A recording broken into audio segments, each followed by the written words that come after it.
Imagine a woman so powerful that two of the strongest men in Rome fell in love with her.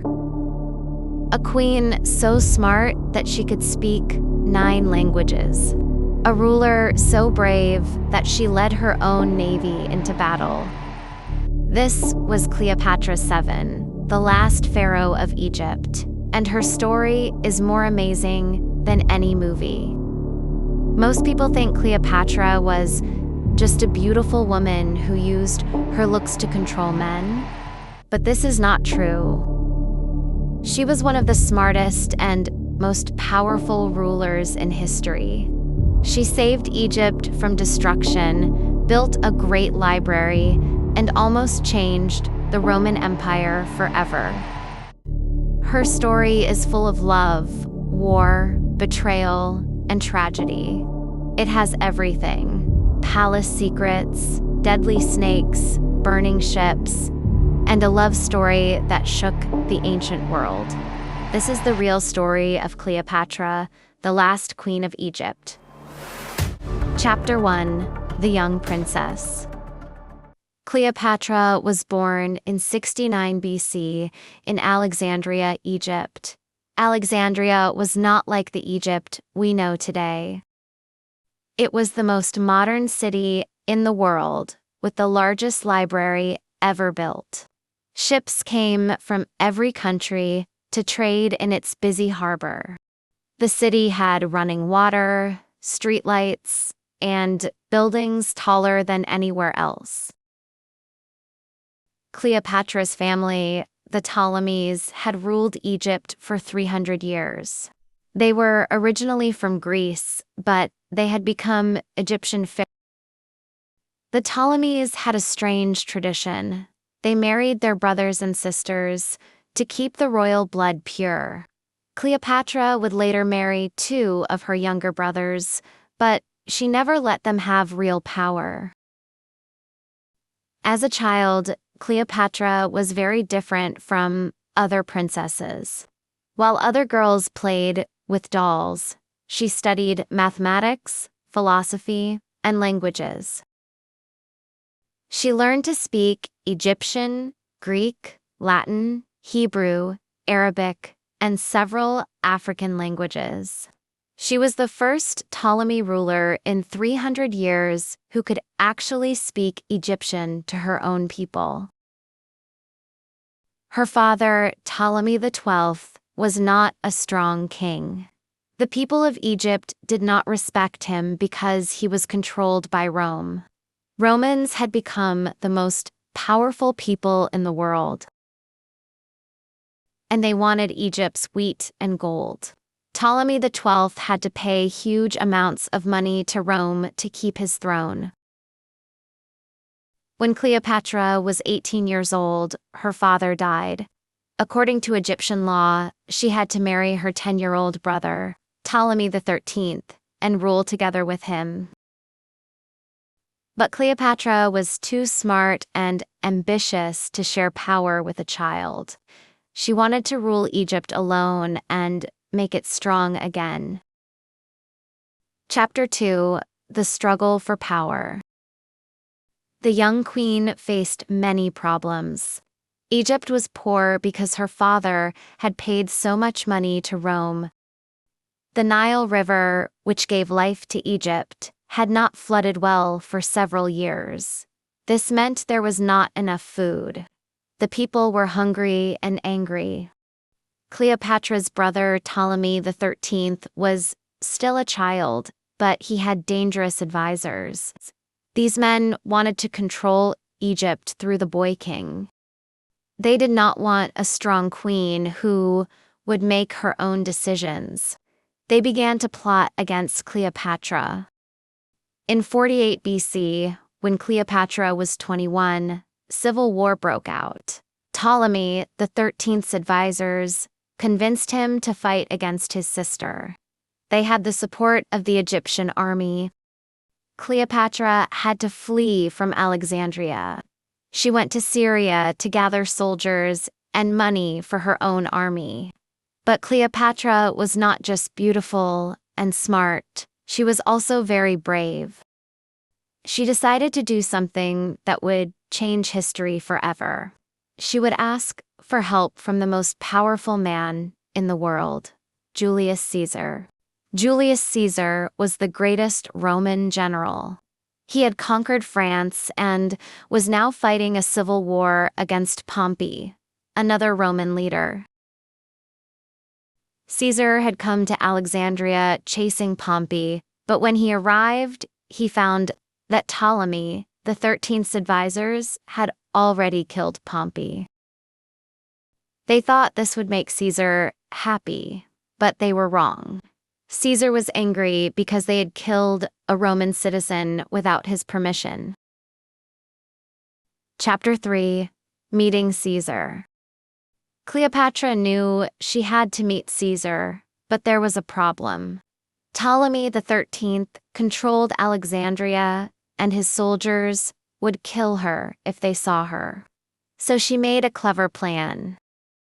She asked a loyal servant to wrap her in a carpet and carry her into the palace as a gift for Caesar. When the servant unrolled the carpet in front of the Roman general, out stepped the beautiful Queen of Egypt. Caesar was amazed by her intelligence and courage. They talked all night. Caesar was 52 years old and had met many women, but none like Cleopatra.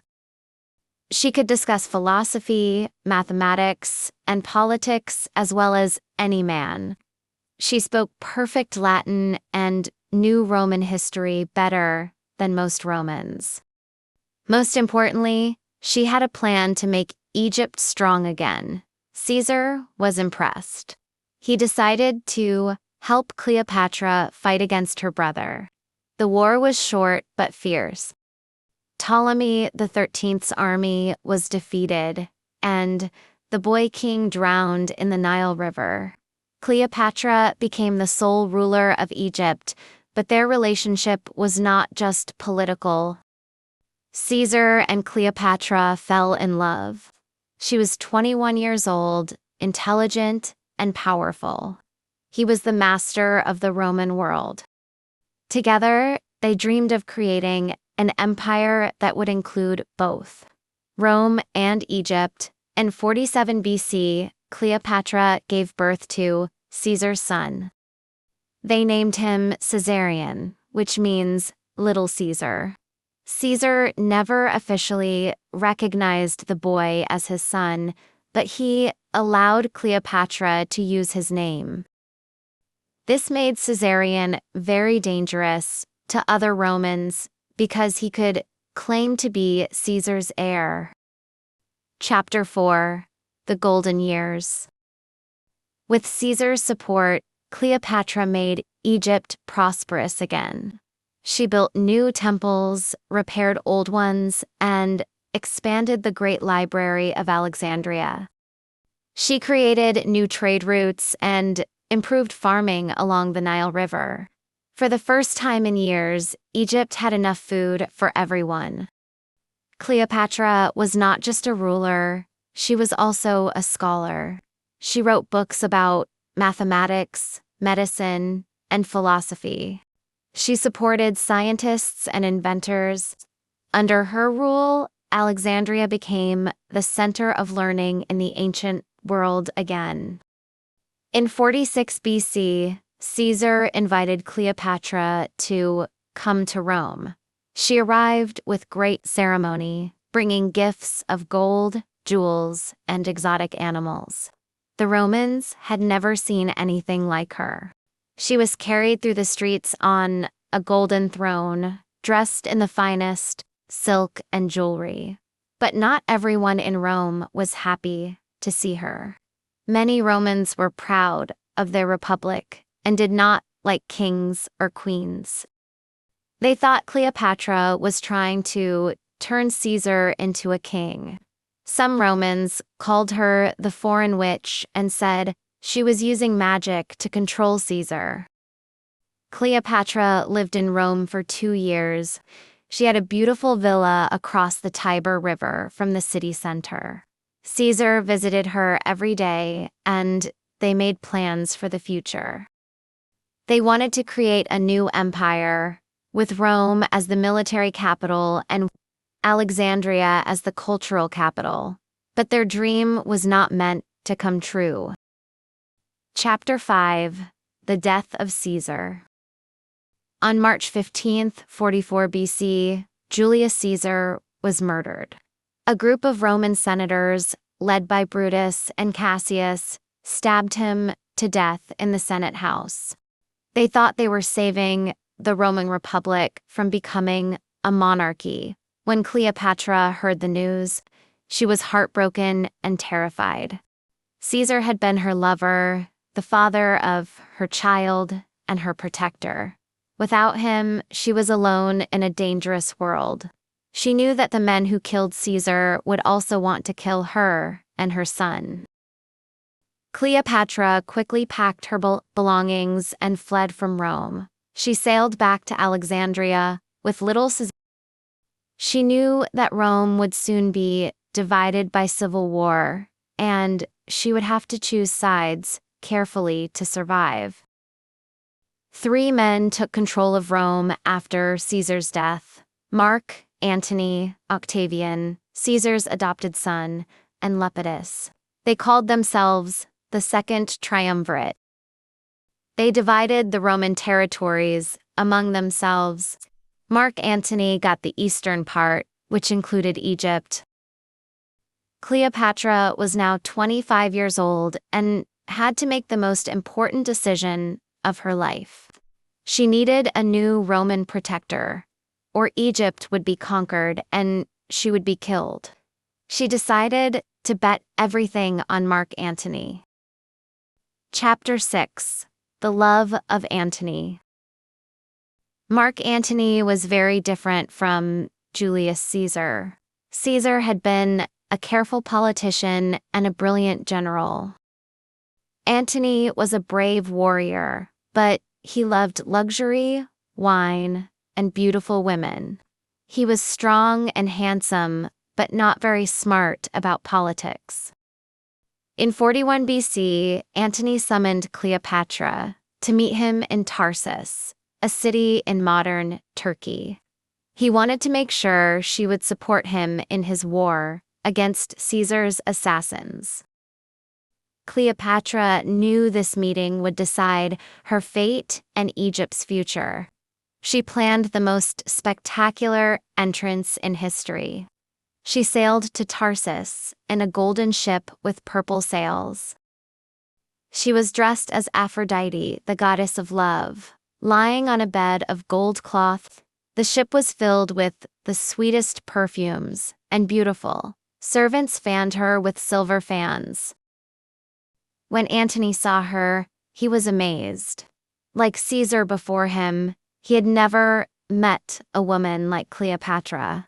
She was not just beautiful, she was intelligent, witty, and powerful.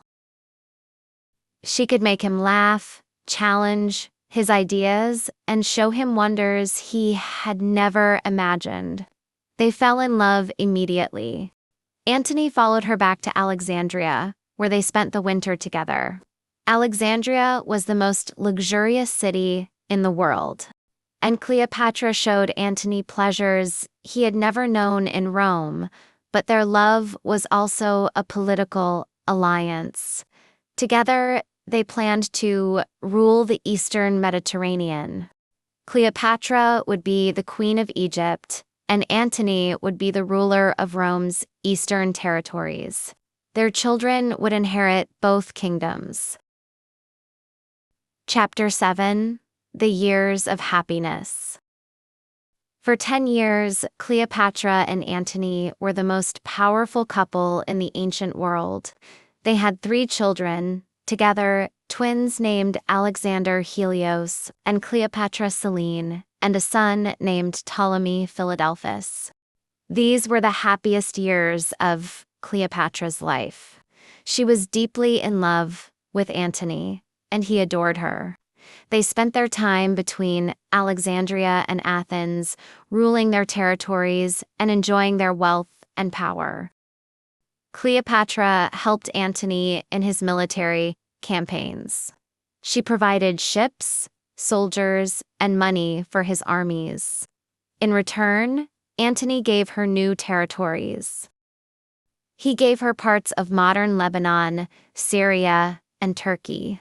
Egypt became larger and more powerful than it had been for centuries.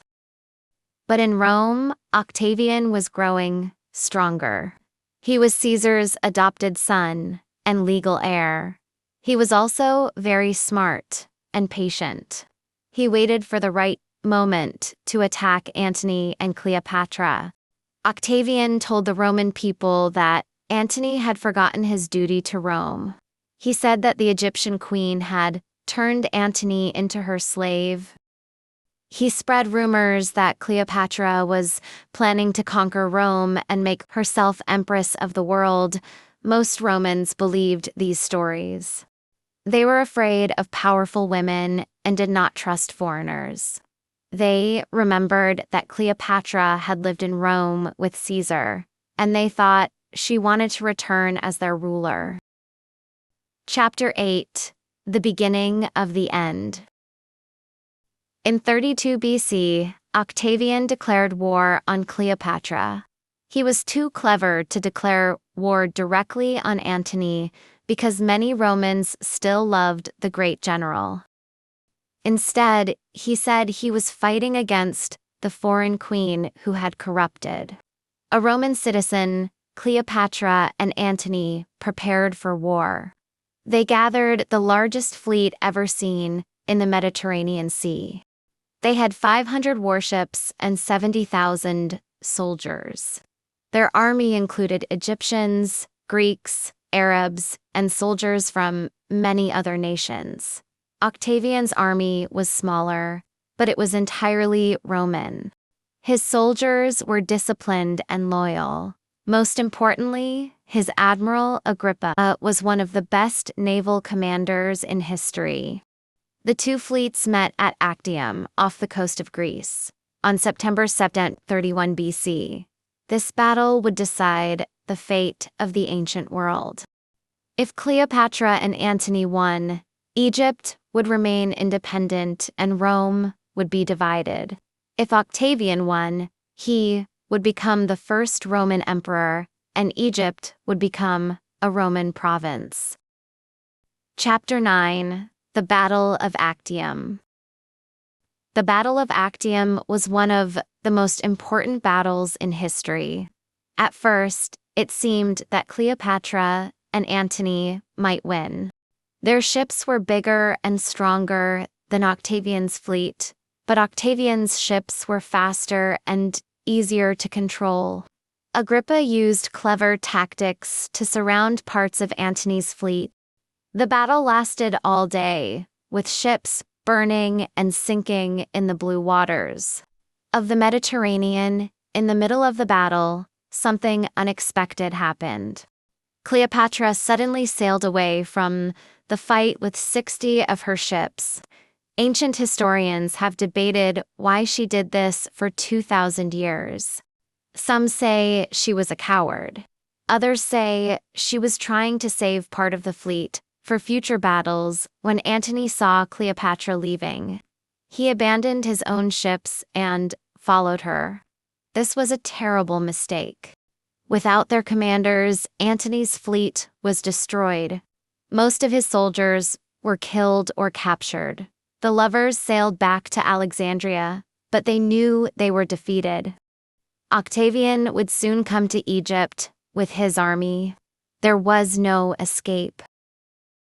Chapter 10: The Last Days. Back in Alexandria, Cleopatra and Antony tried to prepare for Octavian's invasion, but their situation was hopeless. Their army was destroyed, their allies had abandoned them, and they had no money. Left to hire new soldiers, Cleopatra tried to negotiate with Octavian. She offered to give up her throne if he would let her children live. But Octavian wanted total victory. He planned to take her back to Rome as a prisoner and display her in his triumph parade. The idea of being humiliated in front of the Roman crowds was unbearable. To Cleopatra, she had been a queen all her life. She could not imagine being treated like a common prisoner. In July 30 BC, Octavian's army reached Alexandria. Antony led a small group of soldiers in a final battle, but they were quickly defeated. When Antony returned to the palace, someone told him that Cleopatra was already dead. Heartbroken and seeing no hope, Antony fell on his sword. But the wound was not immediately fatal. As he was dying, he learned that Cleopatra was still alive. She had hidden in her tomb to avoid capture. Antony's servants carried him to Cleopatra's tomb. She pulled him up through a window using ropes. He died in her arms, telling her that he loved her and that she should try to make peace with Octavian. Chapter 11: The Death of a Queen. Cleopatra was now completely alone. Octavian captured her and placed her under guard in the palace.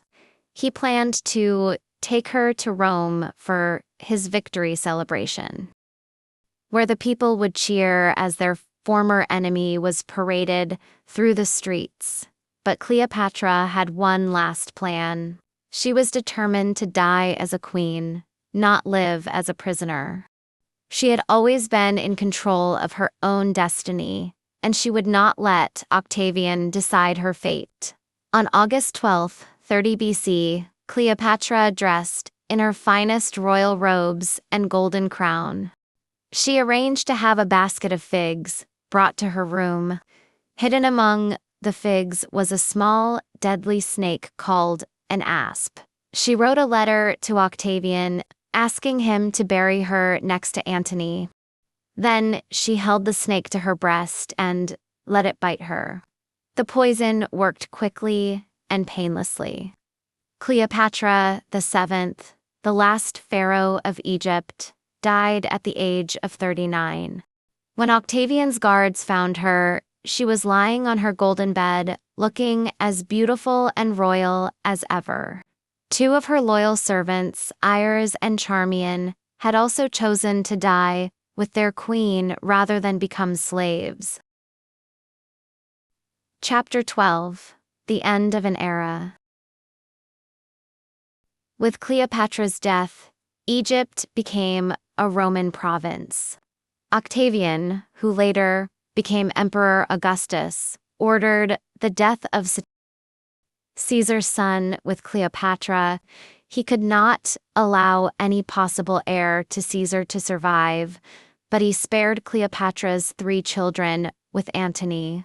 They were taken to Rome and raised by Octavian's sister Octavia, who had once been married to Antony. Cleopatra Selene, the daughter, later became the queen of Mauritania in North Africa.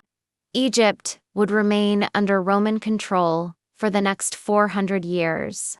The Great Library of Alexandria was gradually destroyed. The ancient Egyptian religion was replaced by Christianity. The hieroglyphic writing system was forgotten, but the memory of Cleopatra lived on.